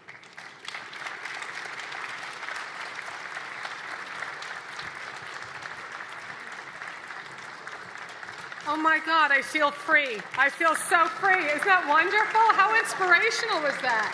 I grew up in an Irish family where your pet name was your good for nothing. So I understand. Wonderful. We're going to have a little Q&A, and that's what we're doing. Well, Kathy, let's talk about what you just had to say. I think it was really valuable because I think people feel they have to be here. They have to be better than they are to deserve to do what they want to do. And here's somebody, you're Harvard educated, and you could not get an agent. You did not choose to go to writing school. You chose to start your writing process, correct?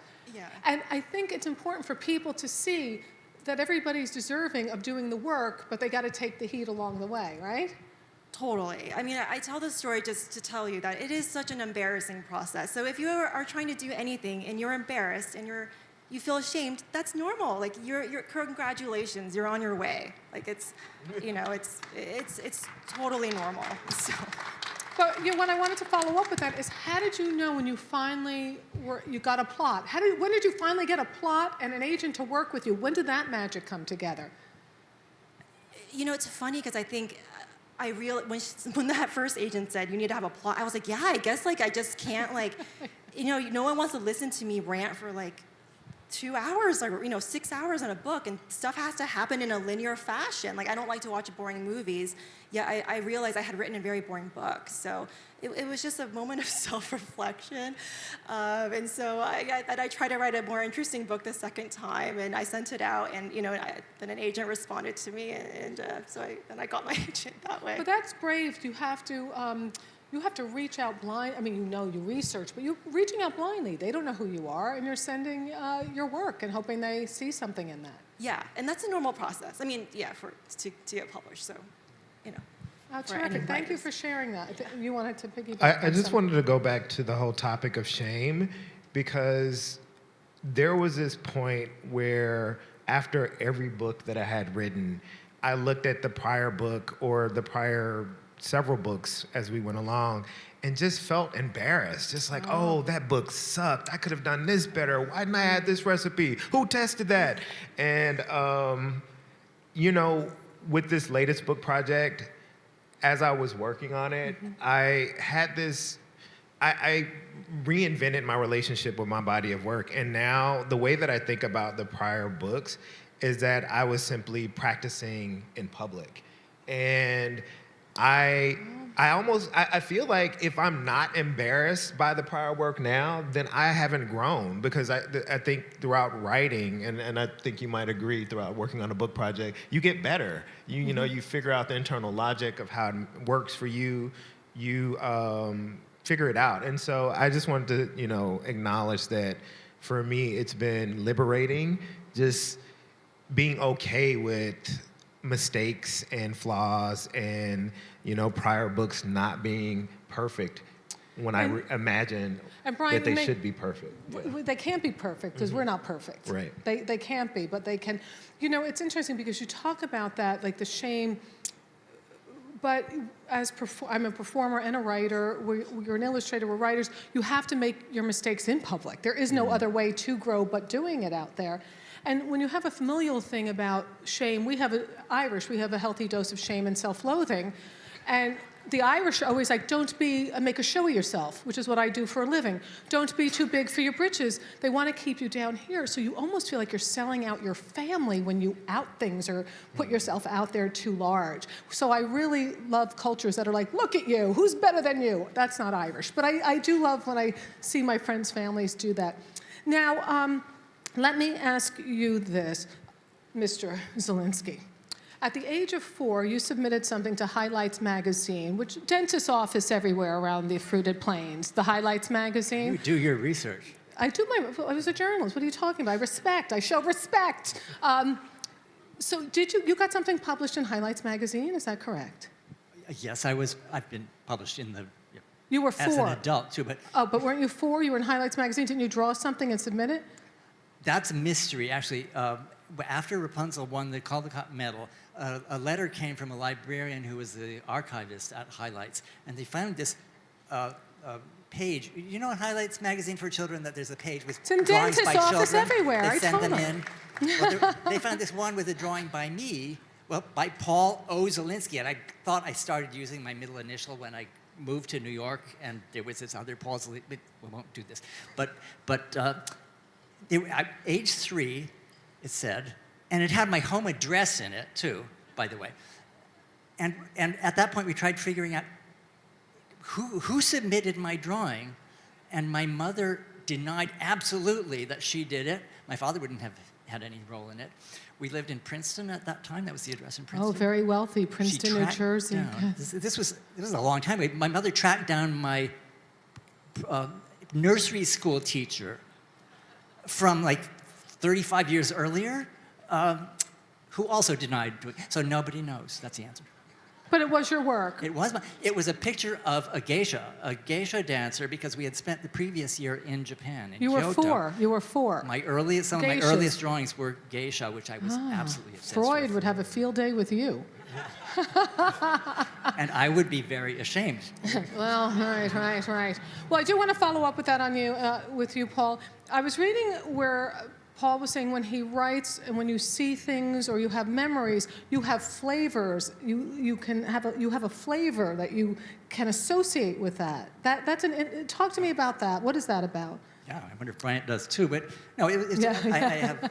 You saw that I do different books in a lot of different styles, and I love being able to sort of the idea that I could be the illustrator for a whole variety of different stories, because they're all so. But I don't know going in how I'm going to illustrate it, but I try to capture what it feels like. It's all about feeling, and to me, the feeling is like a flavor. And if I can know what it feels like as a flavor, then I have a way in.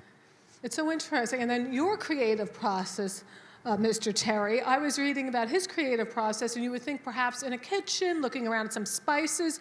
So vast, because of the work you do, isn't just about whipping up some groovy food. There's so much more, as we learned hearing it from you. But I want you to share where your sacred space of creativity and what that looks like. Oh, sure. Well, when my wife and I were pregnant with our second daughter, I decided that I had to get out of that house. So I built a shed in our backyard, and I call it the lab. And not only is it the place where I do most of my writing and researching, but it's a place where I go to find inspiration. So it has a large part of my art collection, from photography to fabrics to ceramics to paintings. It has a lot of art books. So it's just like this place that I like to go to just decompress and feel inspired. And when I first started doing this work with young people, the young people we were working with came from largely the lower economic strata of New York City, outer boroughs, and they were living in neighborhoods with these underfunded, segregated public schools and, a range of material inequities. And I knew that the last thing that, I knew that it would be less effective bringing them into an after-school program about cooking and food and simply appealing to, starting with the heady intellectual information around food. And so from that point on, my mantra has been start with the visceral to ignite the cerebral and end at the political, because you can't talk about food without talking about food politics. And I think it's important that we, think about food deeply, but what I found is that the visceral cooking. Could you repeat that? No, that was really cool. Repeat the three things you said. Sure. Start with the visceral to ignite the cerebral and end with the political. And what we found is that when we would take young people to the farmers market or urban farms or rural farms, and then we bring them back to the site where we were based in Lower Manhattan, the Door, and they prepared the food that they harvested or shopped for at the farmers market, they would be so willing to try things that in any other circumstance they wouldn't, because they made it and they had this deep connection with it. And so I'm always thinking about not just for the people who are consuming my work, but how can I start with the visceral and be moved in a deep way so that I can then create from there. I know I'm only allowed to ask one question, and I know I've gone over by probably 15, but I just have to ask one more of each of you. And Bryant, you said this is your last book. I doubt it. I have a feeling down the road. I don't know. You're too prolific. I'm not, all right, we'll play. We'll pretend. But we'll play. So what about, so you have your own publishing company, you're gonna help other people, you're gonna usher in their work? Yeah. I know where we can get our books now. We can get our book, listen, we got it in. So what are the type of people you're hoping to work with? Well, it's important for me to start where my strength lies, and my wheelhouse is cookbooks and food-related books. So over the first couple years, the books that we will be primarily acquiring will be cookbooks and food-related books. But eventually, I want to publish books that span all my interests, from poetry to art to prescriptive nonfiction to personal development and self-help. So 10 years from now, I imagine that our list will be very diverse and much like yourself, exciting. With all your interests. Yeah. Congratulations and all the best to you with that. Very cool. Thank you. And then I've got one more for each of them. Because when I was reading about his workshop, there's books, there's tapestries. It's not just food. You are the whole ball of wax. So it's very fascinating. Paul, where do you go from here? What's your next project? Because you're so prolific and your work is so diverse. You only do the kid stuff? Do you do any adult illustrating, or have you done all of that? Forgive me, I can only research so much. No, I've actually been very circumscribed, and I've only done children's books because adult books are not very illustrated, Well, they could be. They could. You could change that. There's a lot of people out there who don't like to read. Just give them pictures. Have you heard of the Kardashians? Okay. Right. No, I'm not likely to do. I don't do graphic novels because they have so many repetitions of the same scene and 15 drawings of getting out of bed and opening your eyes. So no, I really love picture books, and I love the children's book world a lot, and I probably won't leave it, so I'm working on more picture books. Well, you're very good at it, so lucky us. But you know what I wanted to say, one of the things that you said up here when you were speaking to everybody is about the process, reaching out to your creative friends and saying, that's what's so cool. You don't know it all. We're evolving as creative people, and you're running things. They might steal your ideas, but you trusted those people. So no, I'm kidding. But it's interesting to me that as an artist, which I think is right on, that you have a collaborative Community is a wonderful thing to feel like you belong to, and I do feel that I do. Very good. And then I want to ask Kathy as we round this up. So we talked about the shame of families. How I don't let my parents come see me perform, but have you? What does your family think about you doing what you do now? Not going the trajectory which Julie talked about early on about being your own adult.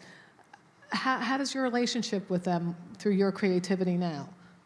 I have a good relationship with my family, but I don't want to be dishonest. I mean, truly, I think my mom would still be happiest if I had a job at Google.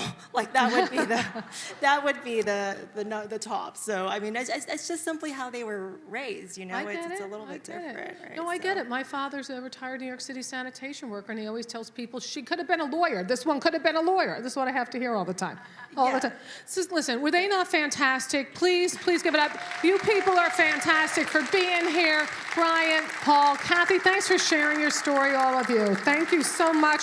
Get their books out there. Support. See what they're doing. And I think, is Bryan coming back? Oh, without his nightshirt. Okay.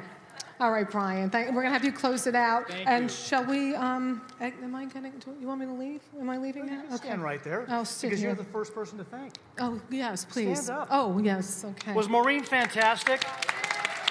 Thank you. Thank you for guiding our evening, for 4 years of supporting the Authors Luncheon Cocktail Edition. And we hope to see you again next year. I love you so guys. I much. love what you do here. Here's some of the artists' work. I want you guys to see it and go back there and support. And this is mine. Don't touch it. But anyway, you know, I feel so honored to be a part of this every year. And thank you for including me. You people are awesome. Thank you. To our 4 incredible authors, Julie, Paul, Bryant, and Kathy, it was fantastic hearing your stories. Got copies of your book. And again, as Maureen mentioned, I think, are they still back there? I can't see. Is the bookstore still set up? So please get a copy if you don't have one already. Absolutely incredible stories. And I did have a little bit of shame myself coming out of my pajamas. So I thought your story was very appropriate. Special thanks to Hicklebees, again, for being here this evening. Carol Dupe, Muller, for inviting these 4 incredible authors. Thank you, Carol. I'd also like to thank the entire planning committee for their help and advice in putting together the 30th annual Authors Luncheon. So Marcy Brown, Nancy Drapkin, Laurie Jarrett, Mary Kabakov, Paula Rini, Rachel Segars, Jenn Wagstaff Hinton, you've done another marvelous job. Each year you keep topping the prior one. Excellent job. Thank you to Mathis and Nora for being here with us and sharing your art and your creativity. To Ability Path artist, Daniel Arroyo. I think Daniel is right over here. Daniel and Jazareth, thank you for volunteering and sharing your art. Want to thank Matt Dolan for donating all of the wine this evening. Thank you, Matt. Good to see you. The Oshman family, JCC, they couldn't have been more gracious in hosting our event. I can tell you finding venues during COVID has been a challenge, and they welcomed us and made everything absolutely seamless in setting up to this evening's event. I also want to acknowledge all of our wait staff. Thank you. Excellent job, all of the wait staff for this evening.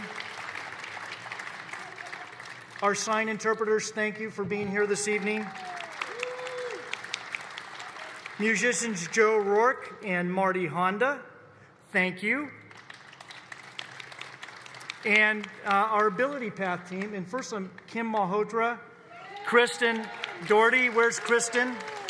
Sohaila Moizan, and the entire volunteer team, thank you. You did a fantastic job. Thank you. They have one more announcement to turn over there.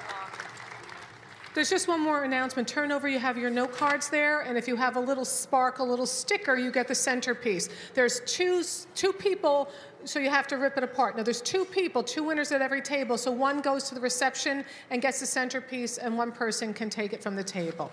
All right. And one more volunteer group, the National Charity League, who helped with the registration, so thank you to them for being here. And last but not least, donors and sponsors. As you're looking for whether or not you get the centerpiece, we have raised with tonight's event from donors and sponsors and the Fund to Future nearly $300,000. Thank you. So should we do an outdoor venue? What do you think? Do the cocktails help? What do you think for next year? Year 31. All right. Thank you for being flexible. Be well, stay healthy, and we'll see you again in 2022. Wow. Hopefully we'll see you before then. But again, thank you for making this evening spectacular and successful, and thank you, authors, for sharing your stories with us. Amazing. I think bookselling is still open. Authors may go back if you want to purchase a book and have it signed. And the artists too. Thank you.